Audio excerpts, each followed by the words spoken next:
Estamos de vuelta en un nuevo capítulo de esta serie de videos de personas silenciadas, ya sea por compartir información, exponer información o saber demasiado.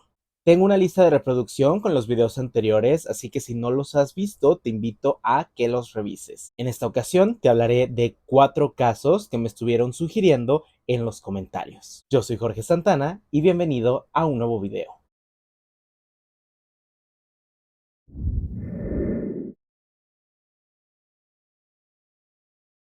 El primer caso del que te voy a hablar es del periodista Gary Webb. El 10 de diciembre del 2004, los trabajadores de una agencia de mudanzas hallaron sin vida al periodista estadounidense Gary Webb en su casa, en el condado de Sacramento, California. Gary Webb tenía 49 años y presentaba heridas de arma en el rostro.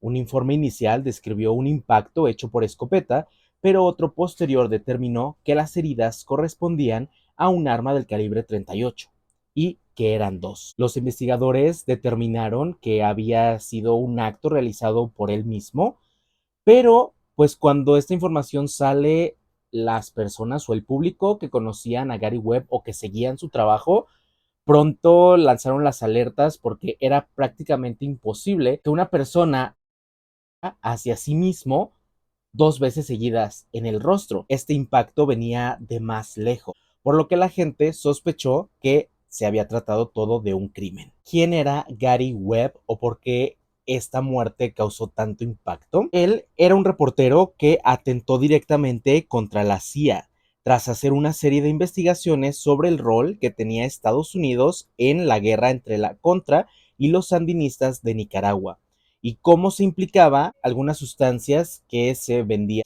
con barrios pobres de Estados Unidos. Gary Webb fue responsable de publicar una serie de 3 reportajes titulados La Alianza Oscura, que fue publicada en el periódico San Jose Mercury News, un diario de San Francisco en el año de 1996. Pero también se popularizó en un sitio web, era el 96, era una página de internet muy reciente, muy nueva, pero gracias a este sitio de internet la noticia se pudo conocer en todo Estados Unidos. Gary Webb revelaba que estuvo entrevistando a diferentes personas de Nicaragua, a colaboradores de la DEA, recopilando declaraciones de exagentes de inteligencia y rescatando informes policiales de Estados Unidos.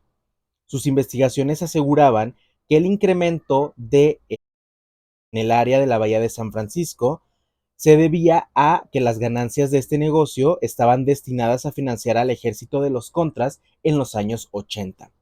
Todo gracias a las gestiones de la CIA, que era la encargada de este operativo y del abastecimiento de la guerrilla que debía hacer a los sandinistas que habían derrotado al dictador Anastasio Somoza. Según Gary Webb, los nicaragüenses Danilo Blandón y Norwin Meneses eran los encargados de trasladar desde Nicaragua hasta los puertos de Estados Unidos y venderla a Ricky Ross en Los Ángeles. Ross se hizo el amo y señor del negocio que terminó en manos de las pandillas afroamericanas. Según los reportajes de Gary Webb, se podía deducir que hubo un festín de sustancias baratas y de alta calidad, ya que estaban prácticamente subvencionadas por el tío Sam. Gary Webb no da estas acusaciones solo porque sí. Todo surge a partir de un informe que dio el senador John Kerry en el año de 1989, en la cual no asegura o señala directamente a la CIA, pero deja entrever que puede ser que la CIA esté implicada, por lo que después, en el año de 1996, 7 años después, Gary Webb retoma este concepto y comienza sus investigaciones de sus reportajes de la Alianza Oscura. Sin embargo, los principales medios de prensa iniciaron una cruzada para desacreditar el trabajo de Webb. Los grandes diarios, en lugar de investigar las pistas sueltas, llegaron a contratar a periodistas de forma exclusiva para dar con los vacíos y debilidades de la Alianza Oscura, y por supuesto que los hallaron.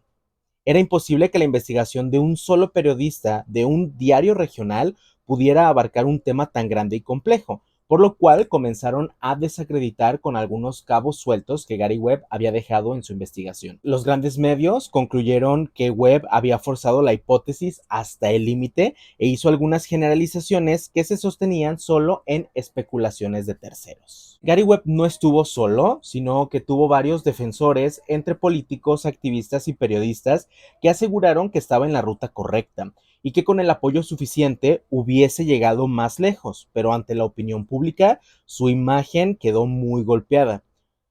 Sus editores le quitaron el trabajo, tuvo que trasladarse a un diario aún más pequeño en otra ciudad, lo que hizo que tuviera que vender su casa ya que no pudo pagar la hipoteca, lo que motivó que finalmente renunciara en el año de 1997. Y en 1998, Gary publica sus reportajes en un libro llamado Alianza Oscura, la CIA, los Contras y la explosión de... El libro vendió bien, fue finalista de premios y recibió algunas distinciones. Ese mismo año, un informe del inspector general de la CIA reveló que la agencia había encubierto que trabajó con presuntos mientras daba asistencia a los contras. Para muchos fue una reivindicación del trabajo de Webb, pero para los grandes medios seguía sin existir una vinculación directa con las teorías de la Alianza Oscura. Después de todo esto, Gary Webb tuvo episodios de depresión, ya no podía volver a trabajar, perdió, les digo, prácticamente todo, su casa, su trabajo, y pues había recibido amenazas directas de muchas personalidades, incluidas amenazas directamente de la CIA. Y a lo mejor aquí ustedes pensarán que, bueno, cuando lo encontraron, pues el resultado sí fue porque lo había hecho él mismo, pero pues en realidad él se encontraba preparando un nuevo libro que iba a ser en contra de la CIA, lo estaba escribiendo. Puede que no cause mucho sentido que él haya decidido terminar de esa forma con su vida, pero pues todo indica a que si se había metido con grandes poderes de Estados Unidos, pues el resultado que dio el médico forense, pues en realidad no fue lo que de verdad pasó, sino que fue silenciado por lo que sabía. El siguiente caso es el caso del padre Óscar Arnulfo Romero, un hombre que ya es considerado un santo por la Iglesia Católica. Y pues esta es una historia un poquito diferente. No encontré como muchísima información exacta sobre lo que hizo, pero pues bueno, de él podemos saber que fue santificado en octubre del año 2018 por el Papa Francisco. Nació en El Salvador en 1917 y pues su familia era de origen humilde y modesta y estaba constituida por su padre Santos, su madre Guadalupe y sus 7 hermanos. Monseñor Romero, como también se le conocía, se caracterizó por ser siempre incansable luchador de los derechos humanos. Abrió las puertas de la iglesia a los campesinos desplazados y condenó la represión del ejército durante la Guerra Civil salvadoreña. Y a lo largo de su vida se encargó de denunciar la violencia militar, razón por la cual pues tuvo el fin que obtuvo. Él estudia, se prepara como cualquier otro sacerdote y en 1970 el Papa Pablo VI lo designó obispo auxiliar de San Salvador, recibiendo la consagración episcopal el 21 de junio de 1970.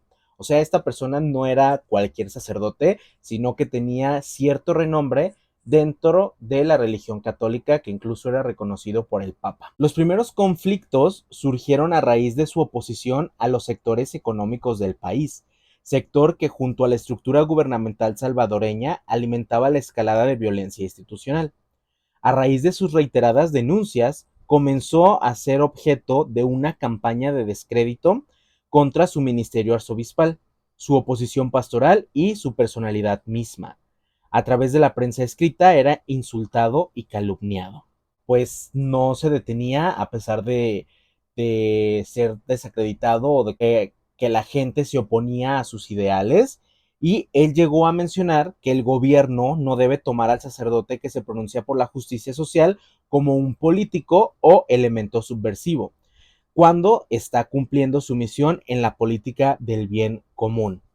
Eso y múltiples denuncias más de las violaciones a los derechos humanos por parte del gobierno militar fue que se ganó numerosos enemigos en un clima de fuerte tensión que vivía El Salvador en esa época. El 23 de marzo de 1980 se pronunció su última homilía, la cual fue considerada como una sentencia de muerte, debido a la fuerte denuncia que realizó. Y cito: en nombre de Dios y de este pueblo sufrido, les pido, les ruego, les ordeno, en nombre de Dios, cese la represión. Esto fue considerado como la frase que lo iba a llevar a su fin, ya que al día siguiente, domingo 24 de marzo, mientras él se encontraba oficiando una misa, llegaron, se metieron a la iglesia y terminaron con su vida. Se supo después que murió a manos de un francotirador financiados por la CIA estadounidense. Y de hecho su asesinato mientras oficiaba la misa es considerado por muchos como el inicio de la guerra civil que duró 12 años, como ya dije, del 80 hasta el 92, y que dejó alrededor de 100,000 muertos. Como podemos ver, este personaje tuvo un papel muy importante y pues sí, se ponía ante las injusticias de los derechos, ante opiniones políticas, militares y lamentablemente pues aquí es cuando se mezcla la religión con la política y en esta ocasión llevó a tener a este santo un terrible fin que desencadenó una guerra civil. Imagínense la importancia de esta muerte dentro de la historia de El Salvador. Eso fue prácticamente lo que yo pude encontrar. No me parece que él haya dicho algo malo o haya estado como en contra de las leyes, sino que creo que pues la situación que se vivía en esa época era demasiado tensa y lamentablemente no digo que ya no existan, sino que hay ciertos lugares, ciertas regiones en las cuales pues hablar de más en ciertas situaciones o expresar una opinión contraria hacia un poder dominante, pues no nos va a llevar a nada bueno. Y pues bueno, yo no conocía de este santo, yo no conocía esta historia, no sé si estoy omitiendo alguna información, les pido por favor que me lo complementen en los comentarios. El siguiente caso me lo estuvieron pidiendo también en varios comentarios y aunque yo cuando investigué no encontré como mucha información que se tratara de una persona silenciada, pues sí me pareció un poquito extraño lo que encontré, así que les vengo a hablar de Nelsie Michael de 44 años, una youtuber mejor conocida como Bellísima 1 o Bellísima 1, no sé cómo se pronuncia. Y pues esta mujer tuvo una muerte misteriosa en el año 2021, supuestamente a causa de... Nelsie, quien vivía en Alemania con sus 4 hijos y su esposo, era muy conocida por sus videos en redes sociales, donde contaba con más de 160,000 seguidores. Trataba sus videos de forma normal, ¿no? Hacía vlogs, tenía diferentes canales donde contaba historias, donde se maquillaba, donde contaba cómo era vivir con hijos con autismo, ¿no? Y los temas que ella abordaba, pues nunca iban en contra como de conspiraciones o cositas así, hasta que empezó la pandemia en el año 2020, que fue que su canal comenzó a tomar un giro pues un poquito más diferente, ya que ella pues se definió como negacionista del coronavirus y así lo iba mostrando en sus videos, ya que en todos afirmaba que esta pandemia se trataba del nuevo orden mundial y ella se expresaba y hablaba en contra de la vacuna. De hecho, tiene varios videos en el que contaba ella como experiencias cercanas a la muerte y cómo presentía que algo le iba a pasar, como sentir este peso de que quizá la muerte estaba cercana. Sí, también ella llegó a platicar sobre su estado de salud, ¿no? Que tenía hipertensión, que sufría algunas otras enfermedades, pero el detonante fue cuando su papá cae en terapia intensiva, cuando su papá queda enfermo y finalmente fallece, por lo que ella tiene que tomar un vuelo desde Alemania a su ciudad natal y en ese vuelo ella se contagia.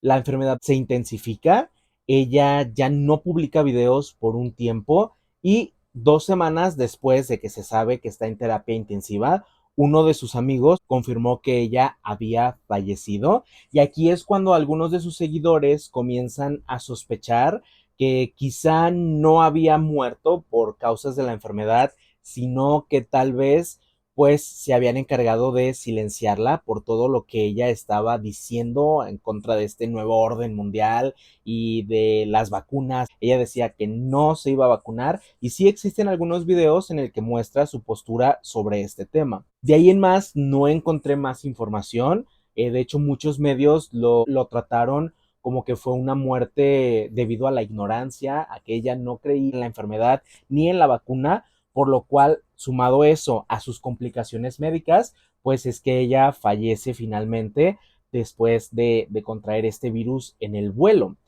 Y pues bueno, los comentarios que yo recuerdo que me habían dejado en mis videos pasados sobre este caso es que ella había expuesto a algunas figuras, pero no encontré nada al respecto, no encontré información, así que si alguno de ustedes tiene alguna página o algún dato que me puedan proporcionar para complementar la información sobre Bellísima 1, les agradecería muchísimo que me lo hagan llegar o que me dejen acá en los comentarios. Y por último, en este video vamos a hablar de Anthony Bourdain, que es también uno de los casos más reconocidos o más famosos. Anthony Bourdain estudió gastronomía, pero a partir del año 2000 se hizo famoso después de publicar un libro llamado Kitchen Confidential para el New York Times, en el cual relataba o escribía algunos secretos que hacen los grandes restaurantes, secretos que pasaban en la cocina y algunos engaños o trucos que tenían estos chefs. El New York Times lo publica, pues como que le parece interesante la idea, no es como que se lo hayan pedido a él, sino que lo publica y en automático el libro se hace muy vendido porque pues este es un tema que llama mucho la atención del público en general. Y a partir de aquí, Anthony comenzó a brillar mucho en el ámbito culinario. Es uno de los pioneros en el storytelling, de viajar y preguntar historias de los restaurantes. Tiene algunos libros que hablan sobre eso y también tenía programas de televisión. Se convierte él en una figura pública y se dedicó a escribir y a realizar programas, pero en el que le fue mejor era un programa llamado No Reservation with Anthony Bourdain, y también en su libro Confesiones de un Chef reveló que en su juventud había consumido ciertas sustancias, lo cual lo habían desestabilizado emocionalmente en su edad más adulta. En el año 2018 él se encontraba grabando un programa nuevo que se llamaba Parts Unknown, en el que iba como a lugares desconocidos y platicaba un poquito como con los chefs y demás. Y en esa ocasión él se encontraba en Francia, en un hotel, y el 8 de junio, cuando su compañero, otro chef francés, pues lo está esperando para desayunar y ve que Anthony no baja, él decide subir a ver qué es lo que sucede con él y lo encuentra colgado de la habitación. En automático, pues se asusta y llama a la policía, y cuando llega la policía, pues lo clasifican como que lo hizo él por su propia cuenta. Pero aquí surge la pregunta, ¿cómo alguien tan exitoso, con tantos programas, con tanto dinero, con una relación sentimental tan importante, iba a cometer algo así? Así que vamos a ver qué es lo que pudo haber pasado con Anthony Bourdain. Anthony tenía una relación con la actriz italiana Asia Argento. Se conocieron cuando ella fue una invitada al programa de Anthony en el año 2016. Se enamoraron y entablaron una relación. Asia se vuelve popular cuando en un festival de Cannes ella alza la voz en contra de un actor y productor llamado Harvey Weinstein, diciendo que pues él la había de ella en ese festival y que no le gustaban los festivales porque era como el lugar en el que los productores y otros actores de poder salían de cacería para encontrar posibles víctimas. A partir de aquí, Asia se vuelve pionera del movimiento Me Too, al que se suman muchísimas actrices más que apoyan y denuncian que han sufrido en el medio artístico. Bourdain, al estar con Asia, también comienza a apoyarla y a través de sus redes sociales, donde él era muy activo, pues también llega a publicar noticias, señala directamente algunos casos de cosas que él conoce, porque pues hay que recordar que Anthony era una figura importante dentro del entretenimiento de la televisión y él conocía muchas cosas que se llevaban a cabo dentro de este medio. por lo cual él se pone obviamente del lado de su novia Asia y comienza también a hacer diferentes declaraciones y acusaciones. Aparte de Harvey Weinstein, también hacen acusaciones en contra de Hillary Clinton, acusaciones ya conocidísimas que pues desde el caso de Pizzagate se han estado mencionando. Y pues claro que no se pueden encontrar pruebas concretas en contra de Hillary, pero pues Anthony aseguraba a través de redes sociales. Él encuentra una relación entre Hillary Clinton y entre Weinstein. Supuestamente él apoyó con dinero la campaña electoral de Hillary y pues bueno, él lo señala y dice como que no le gusta esa relación y Anthony publica el 2 de mayo del 2018 un tweet en el que dice: no soy fanático de y las iniciales de Hillary, HRC, pero soy blanco de sus operativos y eso no es divertido. Casualmente, un mes después de publicar este tweet es cuando lo encuentran sin vida en el hotel en Francia. Esa es una de las teorías de lo que pudo haber pasado, que se metió directamente con Hillary Clinton y se sabe que pues algunas personas que han señalado a Hillary Clinton pues han tenido un fin similar. Aunque existe otra teoría, la cual involucra más a Asia, el papel relevante en la historia sería Asia Argento, pues ella fue señalada de por un actor llamado Jimmy Bennett. Él acusaba a Argento cuando tenía 17 años y ella 37 años. Bennett, este chico, es una exestrella infantil de los 90 que participó en películas como La guardería de papá, La huérfana o Movie 43. Bennett y Asia compartieron escena en una película llamada Corazón Mentiroso, que fue producida y dirigida por la misma Asia, y ellos eran madre e hijo en la película. Pero ahí fue donde pues terminaron en la cama y de hecho llegó a filtrarse una fotografía de los dos con el torso desnudo acostados en una cama. Hay que recordar que se llevaban 20 años de diferencia. Esta acusación se volvió algo muy fuerte y muy grave, puesto que Asia había iniciado con el movimiento Me Too, y esto la cambiaba completamente la situación de ponerla como víctima con el caso que ella denunció a ser victimaria. De hecho, le pedían 3.5 millones de dólares a cambio del silencio. Pero se cree que esta jugada fue hecha por el abogado de Weinstein y se cree que este abogado había estado hurgando en la vida de sus víctimas para contrarrestar la demanda.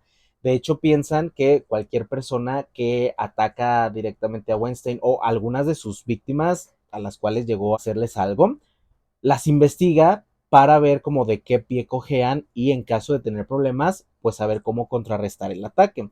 Y supuestamente este ataque lo contrarrestó, pues dando a entender que Asia había estado con esta persona, con Bennett. Pero todo esto, ¿en qué punto queda Anthony Bourdain? Se cree que este movimiento, más que desestabilizar a Asia, era para desestabilizar a Anthony Bourdain por los comentarios que él había estado haciendo y las acusaciones, ya que el abogado, cuando meten la demanda, cuando van a dar como la noticia, en vez de contactar al abogado de Asia, contacta al abogado de Anthony, por lo cual involucran a Anthony dentro de toda esta historia. Era sabido que Bourdain había tenido problemas emocionales y psicológicos debido a las sustancias que había ingerido cuando era más joven y se cree que sí se logró desestabilizar después de recibir esta noticia impactante de lo que había hecho Asia y pues que esto orilló a que Anthony hiciera lo que hizo en aquel hotel de Francia en el año 2018. Y después de su muerte, Asia Argento llegó a hacer algunas publicaciones un poco extrañas, como que daba a entender que tenía miedo de ser la siguiente o como que borraba de repente publicaciones o como que ya no quería estar involucrada en ese tema porque pues estaba asustada, pero pues hasta la fecha no ha pasado nada más con ella, solamente el triste fin de Anthony Bourdain. No sé ustedes qué opinan sobre este caso de Anthony.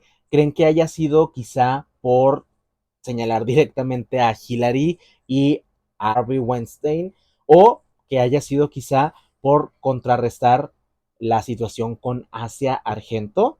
Cualquier cosa déjenmela en los comentarios y si también ustedes conocen alguna otra teoría, les pido por favor que me lo complementen. Y de esta forma llegamos al final de este video, de este nuevo capítulo. Si conoces otros casos de personas silenciadas, te pido por favor que me los sugieras en los comentarios y posteriormente yo los voy a estar haciendo.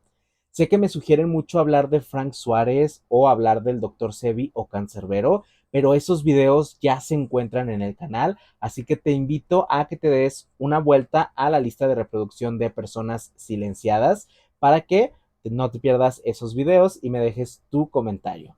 Si este video te gustó, te pido por favor que le des like, lo compartas y te suscribas. Te recuerdo que yo soy Jorge Santana y nos vemos la próxima.